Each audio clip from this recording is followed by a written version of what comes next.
Selamat malam Dewan Juri yang terhormat. Dalam kondisi saat ini, banyak negara yang memanfaatkan COVID-19 sebagai peluang untuk memperluas sekutu politiknya. Contohnya adalah Cina, India, dan Amerika yang mengirimkan vaksin ke lebih dari 60 negara untuk mendapatkan akses ke negara tersebut.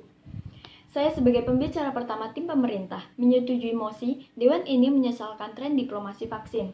Sebelumnya saya akan berikan definisi mengenai diplomasi vaksin itu sendiri. Diplomasi vaksin adalah hubungan yang dilakukan antar negara untuk memenuhi kebutuhan vaksin dengan memberikan kesepakatan tertentu terhadap negara pemasok vaksin itu sendiri. Status quo yang ada sekarang adalah vaksin ini sangat dibutuhkan setiap negara untuk mencegah penyebaran COVID-19. Vaksin-vaksin tersebut sudah diracik sedemikian rupa oleh penghasil vaksin dan sudah diuji coba untuk layak edar. Namun masalahnya tidak semua negara bisa memproduksi vaksin itu sendiri, karena setiap negara mempunyai masalah internal yang berbeda. Contohnya adalah negara Zimbabwe yang sedang inflasi besar-besaran. Hal ini yang menyebabkan pemerintahnya lebih fokus ke ekonomi daripada memfokuskan pemerintahannya ke kesehatan. Lalu ada contoh negara Ethiopia yang masih konflik saudara dan negara Iran yang masih perang dengan negara sekutu. Perbedaan kondisi pemerintahan tersebutlah yang membuat banyak negara gagal dalam menangani COVID-19. Seperti yang sudah kita ketahui, Dewan Juri yang terhormat, India adalah negara pemasok vaksin. Namun, India memiliki masalah internal dalam masyarakatnya. Seperti yang sudah kita ketahui, jika ada orang yang meninggal karena COVID-19 di India, pasti akan dikremasi. Hal ini akan menyebabkan asap terlalu banyak dan menyebabkan negara India ini kekurangan pasokan oksigen. Nah, tujuan saya di sini adalah membuktikan bahwa tren diplomasi ini pantas untuk disesalkan. Lalu, beban pembuktian yang akan saya berikan yang pertama adalah mengapa menyesali tren diplomasi vaksin ini dapat dibenarkan, dan yang kedua adalah mengapa tren diplomasi vaksin ini lebih menimbulkan dampak buruk daripada dampak baik. Saya akan memberikan argumen mengenai mengapa diplomasi vaksin ini sangat disesalkan. Yang pertama adalah diplomasi vaksin ini adalah hal yang sangat tidak moral. Mengapa? Yang pertama, di sini masyarakat tidak bisa dilindungi nyawanya 100%. Karena, seperti yang sudah kita ketahui, masyarakat adalah seseorang yang bergantung terhadap pemerintahan negaranya. Masyarakat di sini tidak bisa mengimpor obat sendiri, tidak bisa melakukan transaksi untuk jual beli obat sendiri. Masyarakat di sini pasti bergantung pada negaranya, padahal negaranya tersebut belum tentu fokus terhadap penanganan masalah COVID ini dan lebih memilih fokus terhadap penanganan masalah internalnya seperti masalah ekonomi dan politik yang sudah saya sebutkan tadi. Lalu yang kedua, dampak ke depan untuk negara yang mengimpor vaksin ini sangat buruk. Contohnya adalah negara Sri Lanka dan Bangladesh yang tidak mempunyai uang banyak. Namun negara tersebut mempunyai sumber daya alam yang tinggi. Hal ini yang membuat sumber daya alam tersebut akan ditukar agar mendapatkan bantuan vaksin dari negara pemasok vaksin. Nah, negara penghasil vaksin ini akan mencari keuntungan dari hal tersebut.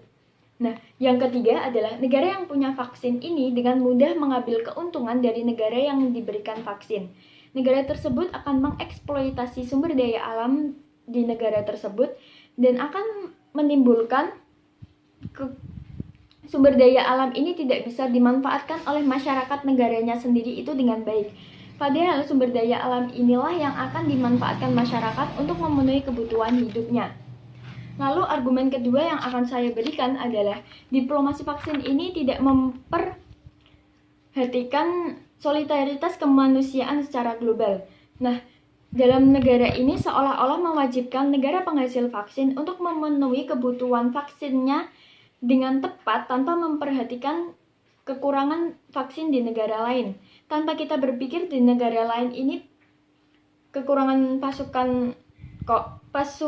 pasokan vaksin COVID karena negara tersebut tidak mempunyai uang yang banyak untuk membeli vaksin COVID ini. Padahal seharusnya kita itu membeli vaksin seperlunya saja dan sesuai dengan kebutuhan di dalam negara tersebut. Jika pihak oposisi bilang bahwa hal ini akan membantu negara yang butuh vaksin dan akan menguntungkan dua belah pihak tanpa menimbulkan kerugian dari salah satu pihak, itu sangat salah. Karena permasalahannya yang pertama, masyarakat tidak bisa memanfaatkan SDA yang sudah dieksploitasi oleh negara penghasil vaksin tersebut karena masyarakat tidak bisa mengontrolnya sendiri dalam jangka panjang. Padahal izin akses masuk tersebut sudah disetujui oleh pemerintah. Jadi masyarakat tidak bisa melawan dan tidak bisa membantah hal apapun. Lalu yang kedua, masyarakat hanya bisa menaati aturan pemerintah dan tidak bisa melakukan kegiatannya sendiri tanpa izin dari pemerintah. Karena di sini pemerintah hanya bersifat otoriter. Lalu dalam hal lain, yang saya lihat, Cina Amerika adalah anggota dari Dewan Keamanan PBB. Nah, dalam hal ini Cina dan Amerika dapat ikut campur dalam masalah internal negara di negara yang diberikan vaksin tersebut. Nah, jika tren diplomasi vaksin ini diterapkan, hal ini akan membuat dampak negatif untuk negara yang diberikan vaksin itu, karena negara tersebut kurang bisa melakukan diskusi karena sudah ada kesepakatan dari awal. Padahal kita sendiri sebagai masyarakat maupun pemerintah tidak bisa mengontrol negara tersebut dalam jangka panjang. Nah, akhirnya negara ini akan gagal dalam dua hal, yaitu dalam menangani COVID itu sendiri, dan yang kedua adalah gagal dalam mengamankan kedaulatan negaranya karena sudah dieksploitasi besar-besaran oleh negara penghasil vaksin. Sekian argumen yang dapat saya berikan, kurang dan lebihnya, terima kasih.